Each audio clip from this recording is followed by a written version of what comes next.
A blacksmith is a metalsmith who creates objects primarily from wrought iron or steel.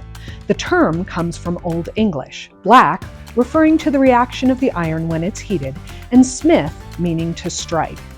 Wrought iron is an iron alloy that has a low carbon content. It's formed when the iron is heated to the proper temperature, at which point it can be worked with tools while still hot to create a shape. Blacksmiths heat pieces of metal until they become soft enough for shaping with hand tools, such as a hammer, an anvil, and a chisel. Items made from wrought iron are tough and malleable and do not require molds like bronze. Instead, wrought iron could be hit with hammers and other tools into the desired shape. We'll learn more about this art form and how it is represented here at Philmont in this edition of Artifact of the Week.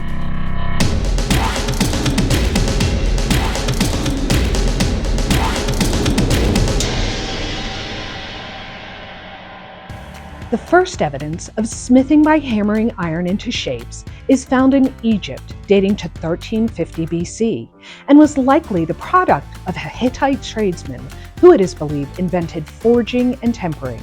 When the Hittites were scattered, their ironworking skills were spread to Greece and the Balkans. This early Iron Age occurred around 800 to 500 BC. During the Iron Age, blacksmiths began using charcoal furnaces called bloomeries, made from stone or clay, with pipes called tuyères that allowed the blacksmith to control airflow via bellows. Bloomeries allowed for more consistent heat and created successful smelting techniques.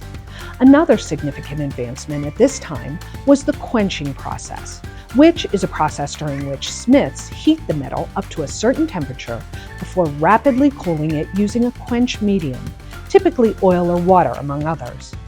During the Middle Ages, blacksmithing was recognized as one of 7 mechanical trades that included tailoring and weaving, agriculture, masonry, hunting, trade, cooking, and blacksmithing, metallurgy.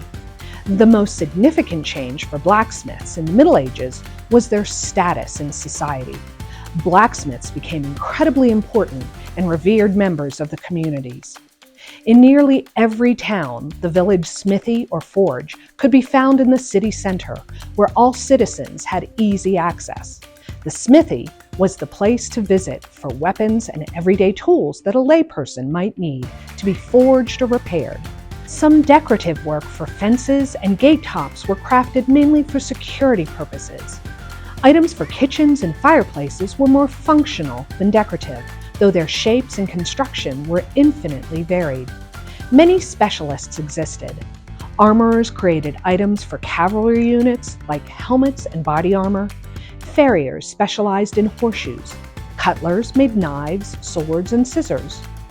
During the Renaissance and Gothic periods in Europe, blacksmith designs for gates, fences, grills, railings, and doors were usually beautiful and ornate.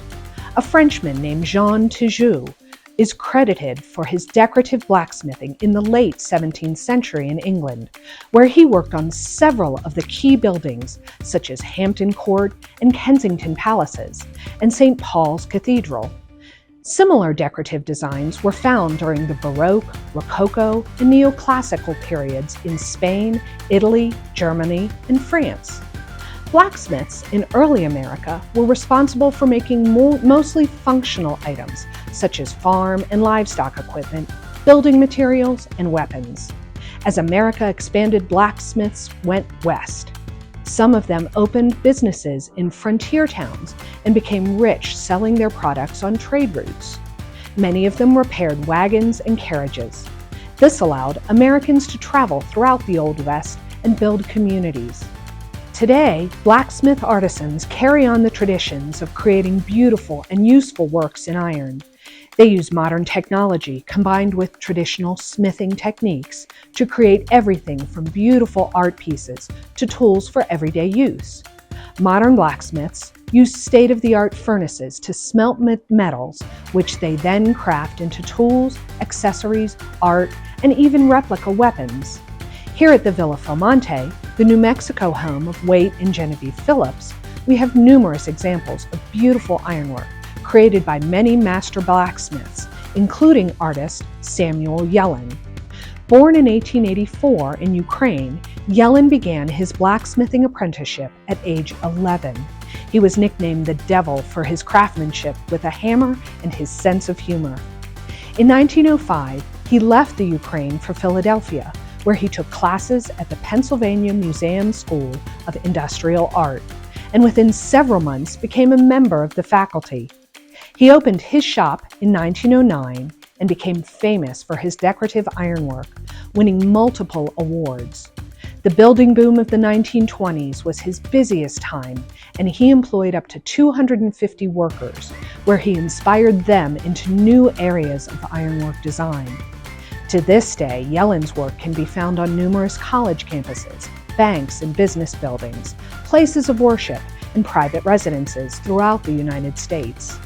Yellin considered his work to be a unified design within itself, but he also firmly believed that the work must relate harmoniously to other parts of the designs and the environment in which it was placed.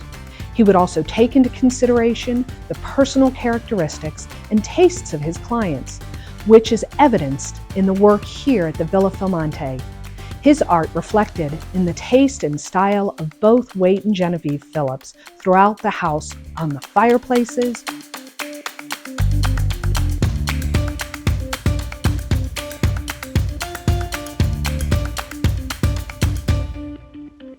wall sconces,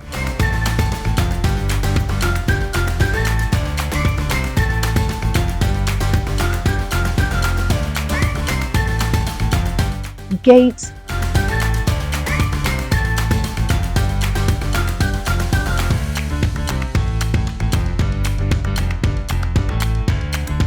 lanterns,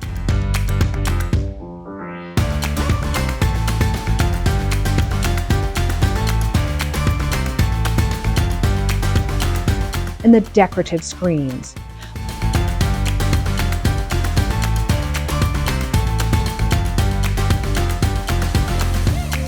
We often point out the work on the front door of the home that features Waite Phillips's initials. One of my favorites is the copper and brass setting sun in the fireplace screen. When a fire is roaring in the fireplace, the sun is said to glow like the New Mexico sunset. Well, that's all the time we have this week. Join us next time as we continue to learn more about the history of the BSA through the collection of the National Scouting Museum and Artifact of the Week.